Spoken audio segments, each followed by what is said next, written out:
আমি যখন ছোট ছিলাম খেলতে যেতাম মেঘের দলে। একদিন এক মেঘবালিকা প্রশ্ন করল কৌতূহলে, এই ছেলেটা নাম কি রে তোর? আমি বললাম কুষ্মন্তর।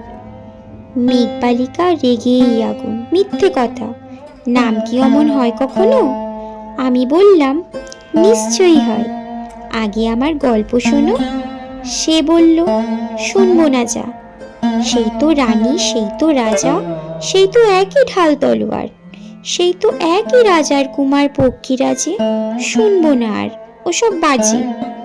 আমি বললাম, তোমার জন্য নতুন করে লিখবো তবে।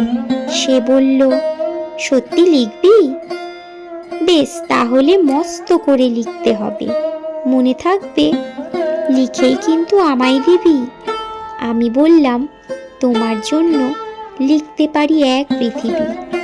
লিখতে লিখতে লেখা যখন সবে মাত্র 2-4 পাতা, হঠাৎ তখন ভূত চাপলো আমার মাথায়। খুঁজতে খুঁজতে চলে গেলাম ছোটবেলার মেঘের মাঠে। গিয়েই দেখি চেনা মুখ তো একটিও নেই এ তল্লাটে। একজনকেও মনে হলো ওর মধ্যে অন্যরকম। এগিয়ে গিয়ে বলি তাকে, তুমি কি সেই মেঘবালিকা? তুমি কি সেই? সে বলেছে, মনে তো নেই, আমারও সব মনে তো নেই। আমি বললাম, তুমি আমায় লেখার কথা বলেছিলে।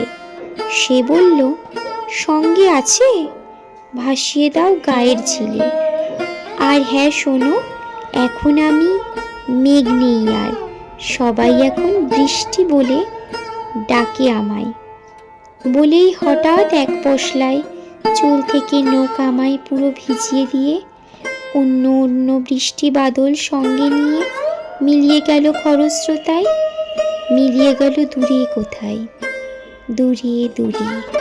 বৃষ্টি বলে ডাকে আমায়, বৃষ্টি বলে ডাকে আমায়।